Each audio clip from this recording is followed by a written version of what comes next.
780 rosiers en pot, les 10 derniers viennent tout juste d'arriver. Première étape indispensable, la taille afin d'équilibrer et harmoniser les racines avant le rempotage. Un travail minutieux mené avec rigueur par les jardiniers. Je vais le praliner, juste ici. Voilà, en fait ça sert surtout à protéger le rosier, à vraiment le fortifier.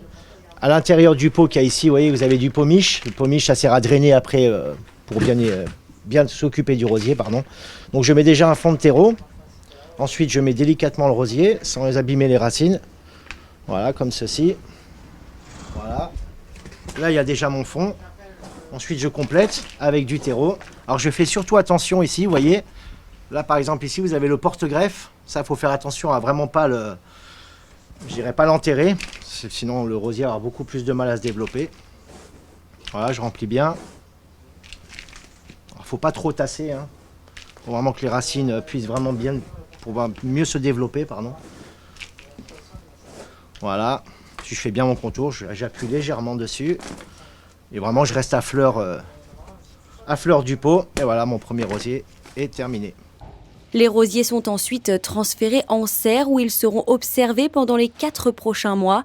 Chacun d'entre eux est numéroté. En tout, c'est 70 producteurs qui ont fait parvenir une dizaine de rosiers, mais seulement 5 de leurs plants seront retenus pour participer au concours. Sur ces 5, on choisit le maximum de boutons, le maximum de fleurs et de fleurs fanées.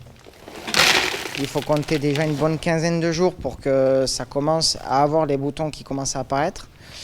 Donc les bourgeons vont commencer à démarrer et de là, forcément, on va nous sélectionner, voir un petit peu ce qu'il en est et peut-être des fois retailler parce que vous avez des grandes tiges qui vont pousser. Il va falloir aussi avoir un rosier harmonieux et ainsi de suite. Et donc on a diverses variétés de rosiers, on a des couvre-sols, des hybrides de thé, des fleurs multiples.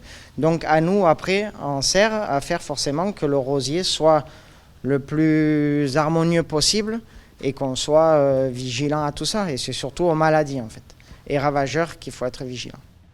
Il ne reste désormais plus qu'à patienter. Ces rosiers sont encore en pot. Ils seront finalement présentés en pleine terre lors du concours qui est prévu au mois de mai prochain.